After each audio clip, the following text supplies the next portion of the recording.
নমস্কার, বড়দের প্রণাম, ছোটদের ভালোবাসা জানিয়ে আজকে নতুন একটা ব্লগ শেয়ার করছি। আর তোমাদের সবাইকে স্বাগত সুজাতার সংসারে। আশা করি তোমরা অনেক অনেক ভালো আছো, আমিও ভালো আছি। এই ভিডিওটা অনেক দিন আগে দেখো, আমাকে দেখেই বুঝতে পারছো। খুব সকাল সকাল রান্নাঘরে এসেছি আর ঘেমে একাকার, স্নান করেছি তবু দেখো। আর তার ফাঁকে তোমাদের সাথে একটু গুড মর্নিং জানিয়ে নিই। তাই গুড মর্নিং জানাচ্ছি। তোমরা যে যেখান থেকে দেখছো আমার ব্লগটা, আশা করি তোমাদের অনেক অনেক ভালো লাগবে। আর যদি নতুন বন্ধু হয়ে থাকো, চ্যানেলটাকে সাবস্ক্রাইব করে পাশে থেকো। আর যারা এখনও চ্যানেলটাকে সাবস্ক্রাইব করনি, তাড়াতাড়ি সাবস্ক্রাইব করে নিও। আর দেখো, সকালবেলা স্নান টান করে এসেই দেখো রান্নাঘরে এসেছি আর ঘেমে গেছি। আমার তো পুজো সকাল সকালই হয়, সেই কারণে চলো কী কী রান্না করি, কী করি আজকে সারাদিন, আর রান্না করার পরে কোথায় যাই সেটাই তোমাদের সাথে শেয়ার করব। দেখো, প্রত্যেক দিনই শ্বশুরমশাইকে রুটি দিই, আজকে রুটিটা অন্যরকম, গোলা রুটি দেবো। তো গোলা রুটির মিষ্টি দিয়ে দেবো। তো উনি মিষ্টি ছাড়া খেতে পারে না, সে গুড় হোক, রুটি চিনি হোক, যে কোনো মিষ্টি জিনিস ওনাকে দিতেই হয়। মিষ্টিটা বেশি পছন্দ করে ঝাল অন্য সব তরকারি থেকে। আর আমরা তো একদমই ঝাল খাই না, সেই কারণে। তো দেখো হবে, তার মধ্যে দিকে রান্না প্রায় কমপ্লিট। আজকে হচ্ছে ভোলা মাছ, কেউ বলে পোয়া মাছ, ওইটার ঝাল হবে পেঁয়াজ রসুন আদা টাটা দিয়ে। তো এদিকে আমের টক, ঢ্যাঁড়স ভাজা, বটবটি ভাজা, আলু বটবটি ভাজা, মাছের মুড়ো দিয়ে একটা আলু দিয়ে ঘন্ট, সেটাও হয়েছে। আর সঙ্গে টক ডাল হয়েছে। তো চলো এখন রান্নাটা করে নিই, আর সঙ্গে থাকো আর দেখতে থাকো। তো সকালবেলা সকলেরই একটা তাড়া থাকে।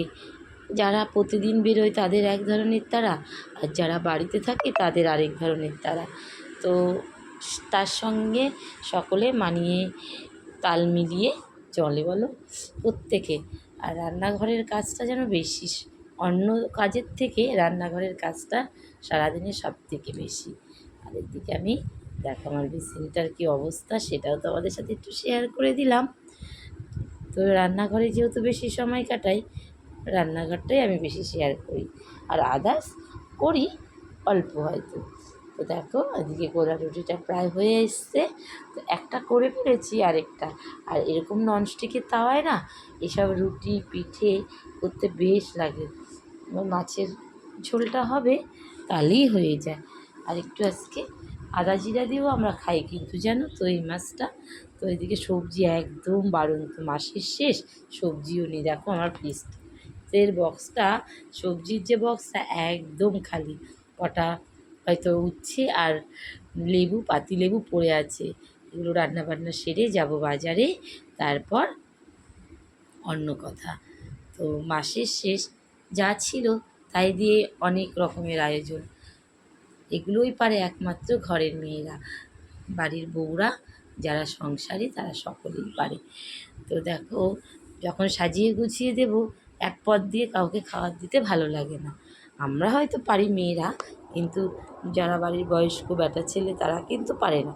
আমার ছেলে মেয়েও অত তরকারি লাগে না ওদের, মাছ ডাল হলেই হয়ে যায়। কিন্তু বয়স্ক শ্বশুরমশাই, উনি তো বাইরের খাবার খান না, তাই ওনাকে যখন দুপুরের খাবারটা দেওয়া হয়, একবারই যেহেতু ভাত খায়, তো সাজিয়ে গুছিয়ে না দিতে পারলে আমার ভালোই লাগে না।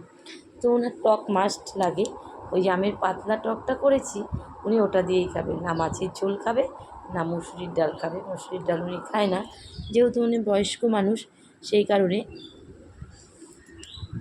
তারপরে দেখো মাছগুলো উল্টে পাল্টে ভেজে নিলাম, একটু কড়া করেই ভাজবো। আর যেহেতু ভোলা মাছ অনেকটা নরম, সেই জন্য কড়া করে ভাজলেও তোমার নরম থেকেই যায়। রুই কাতলার মতন ভাজার পরে অতটা শক্ত হয় না, জানো তো। তো এদিকে দেখো পেঁয়াজটা কড়া করে ভেজে আদা বাটা, লঙ্কা বাটা, টমেটো সমস্ত যে মিক্সচারে পেস্ট করে রাখি, সেই মশলাটা দিয়ে নিলাম। এবার ভালো করে কষিয়ে নেব, তেল ছেড়ে আসলেই তারপরে তোমার দেবো। তোমরা ভেবেছো আমার কোনো কড়াই নেই, না বন্ধুরা, আমার কড়াই আছে। আমি মাঝার ভয়ে এটাই ইউজ করি। তারপরে আমাদের অল্প লোক, হয়ে যায়। সেই জন্য জানো তো পরিষ্কার কড়াই দেখবে ব্যবহার করার পরে চকচক করে না মেজে রাখলে মনে তৃপ্তি আসে না। এটা তো কালো হয়েই গেছে, সেই জন্য এটাতে করি। আর মাছগুলো ভাজতেও সুবিধা হয়, যেহেতু অনেকটা তেল তেলে হয়ে গেছে, সেই কারণে দেখো মশলাটা আমার কষানো হয়ে গেছে, তেল ছেড়েও এসেছে। একটু গরম জলও দিয়ে দিলাম। দেখেছো কালারটা কত সুন্দর হয়েছে। আমি তো বেশিরভাগ কাঁচা লঙ্কা দিয়েই করি, এটা একদম কাঁচা ছিল না, কাঁচা পাকা লঙ্কা ছিল। আর দেখো ঝোলটা ফুটে এসেছে, এবার মাছটাও দিয়ে দিলাম।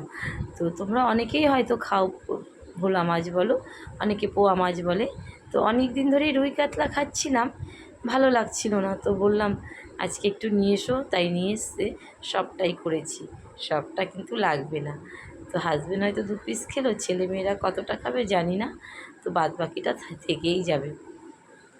এই হচ্ছে ব্যাপার। দেখো তারপরে ঝোলটা ফুটে আসছে, একটু ভালো করে ফুটে আসলে গরম মশলা দিয়ে মাছের ঝোলটা নামিয়ে নেব। তো কেমন হলো তোমরা কিন্তু বলো। আমি কিন্তু সবসময় রান্নায় কম মশলা দিই, জানো তো, যেহেতু বয়স্ক শ্বশুরমশাই আছে, তার মধ্যেও শ্বশুরমশাই অনেক মশলাযুক্ত খাবার অ্যাভয়েড করে, কোনো মশলাই খাবে না। এই মাছের শুধু ঝোলটা, শুধু মাছটা খাবে, ঝোলটা ফেলেই দেবে। তার জন্য অল্প মশলা দিয়েই করি।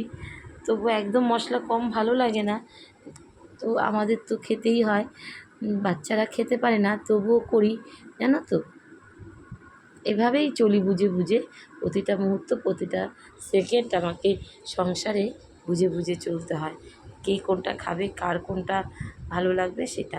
তারপরে দেখো বললাম না সবজি একদম বাড়ন্ত, বক্সে কোনো সবজি ছিল না, তো এসছে সবজি বাজার করতে। আর মেয়েও এসছে সঙ্গে, ও অনেক দিনের ইচ্ছে, যদি ভালো পরীক্ষা দেয় তাহলে মোমো খাবে। আমি বলেছিলাম যদি তুমি ভালো পরীক্ষা দাও তবেই তোমাকে মোমো খাওয়াবো, নইলে নয়। সেই কারণে ওকে একটু মোমোর দোকানে নিয়ে এসেছি। আর এত ভিড়, এত ভিড়, দাঁড়িয়ে থাকতে থাকতে পাগল হয়ে যাচ্ছি। তো অবশেষে মোমোটা এখনও দিচ্ছে না, বললো লাইনে আছি। তো সবার পরপর লাইন হবে, যারা আগে এসেছে তারপরে তো আমাদের দেবে, সেই কারণে দাঁড়িয়ে রয়েছি। আর এই মোমোটা না 20 টাকা 6 পিস দেয়, খুব টেস্টি। আর ভীষণ ভিড় হয় জানো তো বন্ধুরা আমাদের এখানে। তো উনি এই মোমো বিক্রি করে সুন্দর বাড়ি করেছে, ভালোই চলে। মোদ্দা কথা ভীষণ ভিড় হয়, ভীষণ। দেখো 2টো ঘর করেছে, বাচ্চারা সব খাচ্ছে, আর আমরা পাশে দাঁড়িয়ে লাইন দিয়ে রয়েছি।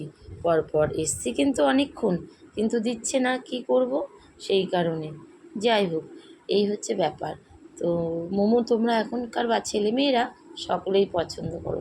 আমার মেয়ের তো ভীষণ পছন্দ, আমার ছেলেরও পছন্দ। আমরা এখানে খাবো না, বাড়িতে নিয়ে যাব 40 টাকার। তো মেয়ে আর ছেলে খাবে। মেয়ে হয়তো পুরো প্যাকেটটা পারবে না, যেহেতু ছোট, কিন্তু ভালোবাসে। তারপরে দেখো এখনও দিচ্ছে না, দাঁড়িয়েই রয়েছি। তারপরে অনেক পরে সবার লাইনটা শেষ হবে, তারপরে আমাদের অবশেষে লাইন আসবে, সেই কারণে দাঁড়িয়ে রয়েছি।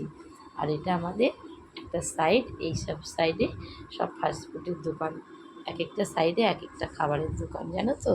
একদিকে সবজি, একদিকে মাছ, একদিকে কসমেটিক, একদিকে খাবার দাবার ফাস্টফুডের, এরকম। তারপরে দেখো, আর সেদিন না ভীষণ গরম পড়েছিল জানো তো, তবুও বাচ্চার আবদার রাখতেই হয়, মেয়ের আবদার পূরণ করতে চলে এলাম মোমোর দোকানে। তো আজকের মতো ভিডিওটা এখানেই রাখছি। তোমরা অনেক ভালো থেকো, সুস্থ থেকো, সাবধানে থেকো, টাটা। আবারও নতুন একটা ভিডিওর সঙ্গে তোমাদের দেখা হবে। তত